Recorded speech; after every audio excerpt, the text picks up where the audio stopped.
Hi. As I walk into this beautiful auditorium, this beautiful campus of BITS Pilani, I don't see you all as aspiring students looking forward to my speech.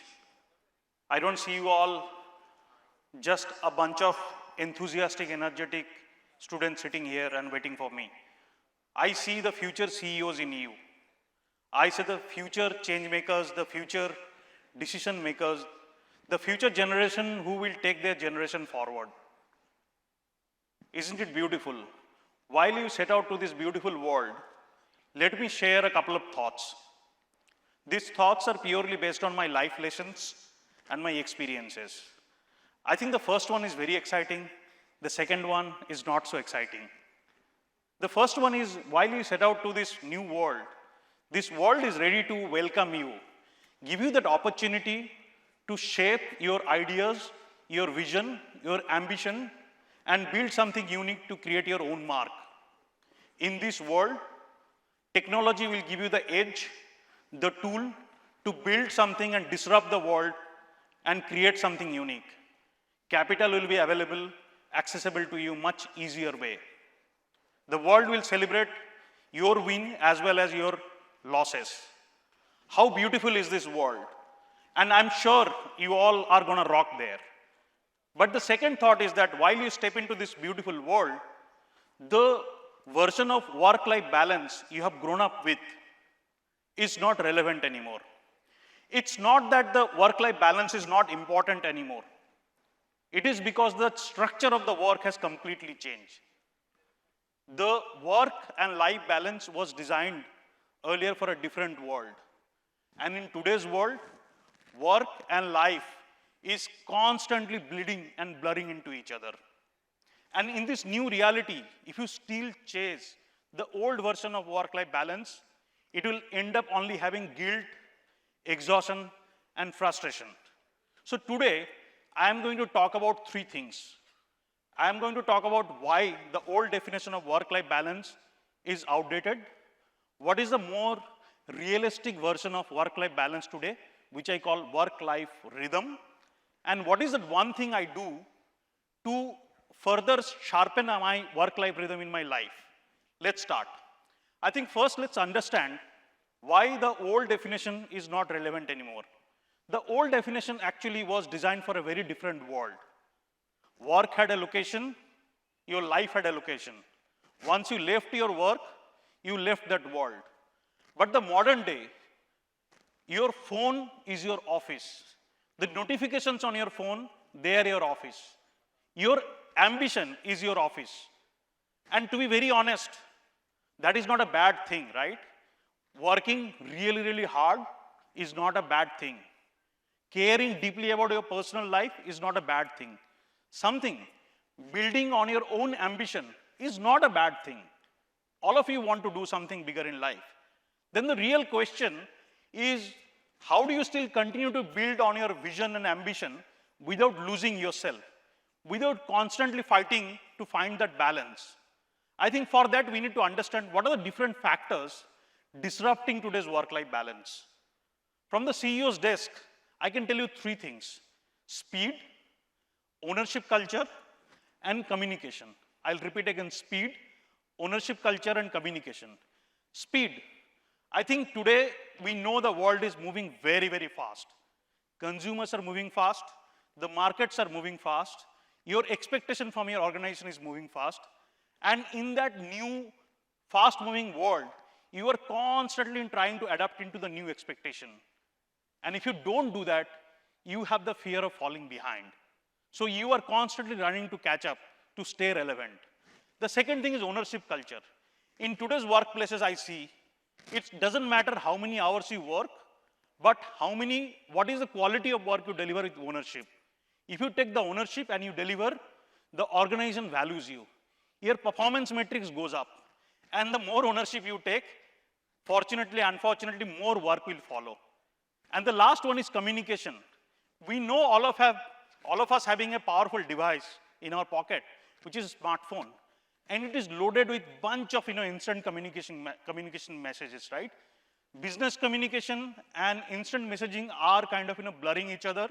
people are expecting also they are communicating you as in when, wherever they are, whatever they are doing in the middle of wherever they are. And they are also expecting that. Sometimes the communication is really, really urgent. Sometimes it feels urgent. So once you are into that environment, there is an automatically expectation set that you are going to respond as in when a communication is received. So the point I'm trying to drive is that in this new world, work and life will constantly overlap. Now we can always debate whether it is good or bad, but eventually, it is good to be idealistic, but at the same time you have to be realistic. It is not a choice anymore, it is happening around you. The second thing is that the old definition of work-life balance, in a way, it is designed to create guilt in today's world. If you take a break, you feel guilty about falling behind. If you work really, really late, you feel guilty about your personal life. Eventually, your work doesn't feel clean, your breaks doesn't feel restful, and you're constantly trying to balance and figure out how to match them. It's not that you are failing, but the definition is again outdated.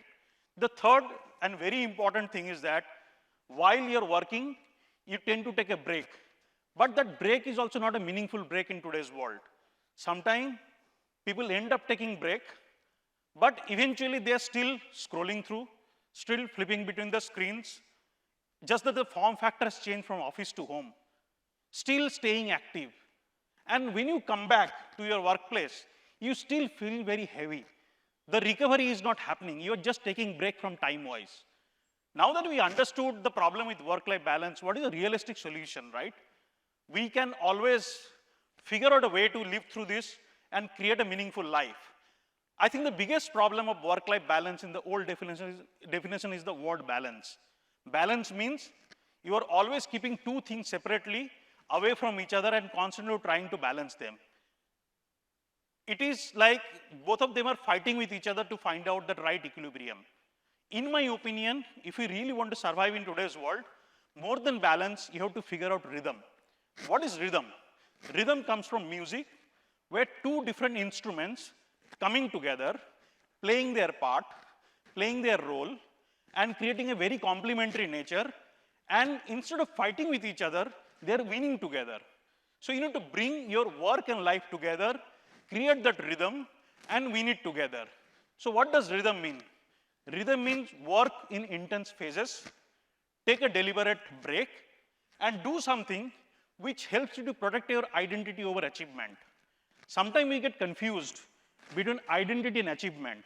Sometimes we think achievement is our identity, but that's not the reality. Your identity can be very different from your achievement. And the reason I'm talking today, finding out rhythm is more important, is that without that, you will not be able to protect your identity. Essentially, what I'm trying to tell you is that prepone your retirement. Retire now. It may sound absurd. I'm not saying that you need to retire now, but you need to figure out while working the small opportunities where go and live life like a retirement. What do you do in retirement? You don't have any timeline. You spend time with your near and dear ones who matters you most. You take up things which gives you very much happiness, right? Painting, music, riding, mountaineering, photography, filmmaking, whatever hobby you have, right? Many people I meet these days in my circle, be it my friends, colleagues, etc., often we discuss what is the right age of retirement. Some of them come back and say 50, 60, 70, whatever it may be, right? And most of them, the error what they do, they are still thinking retirement as a financial decision. Of course, you need financial freedom to retire. But the point is that even if you want to have that fun and enjoyment you're looking at retirement age, I think you have to start now. Otherwise, you will be always have a problem. Because today, maybe that life, that activity what you're trying to do, you will enjoy more, and there is no guarantee at the age of 60, you'll have to enjoy that. So don't wait for the retirement age to come, do it right now. So the concept I'm trying to tell you is that there are 3 tiers to it, right? I have to put a practical framework. Release, refill, and return. Release is take a break from your work, not just physically but mentally. release, and then refill with something you do which nourishes you, which gives you that, replenishment, which gives you that happiness, and then you come back much more calmer, much more sharper, and much more prepared to take on the whole world. In the end of the day, you have to do something which gives you and helps you to protect that one thing which will keep you calm and cool in pressure environment. And that one part of my life, which has been non-negotiable, right, is photography. So the idea I'm trying to propagate today is that while you're working, you take a break, live life the way you want to live a retirement life, go back, do things which gives you that sense of achievement, which gives you that sense of accomplishment in life, which protects your identity, and come back as a much more prepared person and take on the world in the next day. Now, I want to talk about that one thing what I do during this break, right? Can you go to the next slide, please? So that one non-negotiable part in me, which I always try to protect, has been photography. I have been doing photography for a while. I have tried different genre of photography, and one of them has been astrophotography, which I'm passionate about. You can see one of the photographs taken by me. While doing this photography, I kind of, figure out this is where I belong. Once I take a break from my intense work phases, I go back to my photography trip. And this photography is done in a very, very extreme situation. In a particular time of the night, depending on the moon phases, the particular time when the Milky Way is visible, the stars are aligned, and maybe in sometimes extreme harsh weather conditions, there is nobody, there is no mobile signal, not even GPS is working without sophisticated GPS devices, etc. And once I go there, standing under the billions of stars, I find myself. I find the sense of achievement. I find what helps me to prepare myself for the next journey. I will take you through some of the photographs I've taken. Can you go to the next one? This was in Gujarat. This was in US, Death Valley. Go back, go to the next one. Again, this one in Death Valley. Next one. Yeah, you can see the beautiful Milky Way, which I've captured. You get a very limited time frame, maybe 1 hour, 2 hours time frame to capture these kind of images. Go to the next one. This is a place in the UK called Duddle Door. Go to the next one. This is Run of Kutch in Gujarat. Go to the next one. This is again Run of Kutch in Gujarat. So the idea what I'm trying to tell you is that it's not just sense of achievement, sense of identity by doing one thing which protects you, but also there is a lot of philosophical relationship between work and the photography. Photography is always starting with the imagination. A photographer will be able to find out a frame in the middle of nowhere when nobody else can see. So as business opportunities, as a founder, as a creator, you will figure out an opportunity, a business opportunity when nobody is able to see. The second thing what photography has helped me is that in photography, composition and preparation is very, very important, right? It's not about just imagination, right? You need to know camera technique, you need to know post-processing technique, you need to understand the physics of light, and so many other complex things to arrive at a nice picture, right? So as business, so as building something, one fine morning you cannot get success overnight, right? You have to prepare step by step, constantly keep upgrading yourself, acquire new skill set, broaden your vision, and then only you arrive at a business result. The third is uncertainty, handling uncertainty and rejection, right? As I told you, some of these photographs are taken in a very harsh condition. It takes months of preparation, a particular time. You spend a lot of money to travel there. And once you arrive there, suddenly it starts raining. Suddenly the sky becomes cloudy. All your effort is going waste, right? How do you handle that situation? So as business, many a times there are factors which disrupts your entrepreneurial journey, your business, and many a times they are not in your control. We have seen COVID, we are right now seeing that through the war happening in the current times.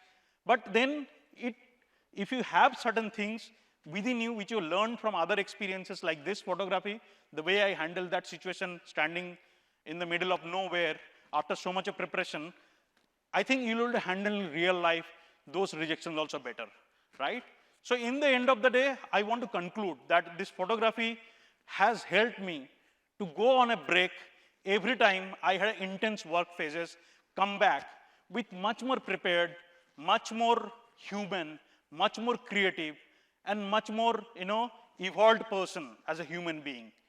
So as a concluding thought, again, coming back to all of you, I started with all of you beautiful people stepping into this new world where all of you are dreaming to build big, create something unique. And in that world, if you're thinking about creating really big, at the same time caring about your personal life and a meaningful life you want to have, I think don't apply the old definition. If you apply the old definition, I think somewhere you will have a lot of frustration and a lot of dissatisfaction along the way. I think the idea would be that you find your rhythm. And work and life will constantly overlap with each other, and that's something inevitable.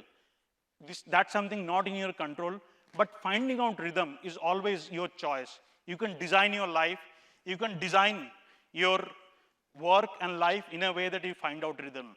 I would like to conclude by saying one simple thing. Business success without a life isn't success. And a life without ambition isn't fulfilling either. Thank you so much.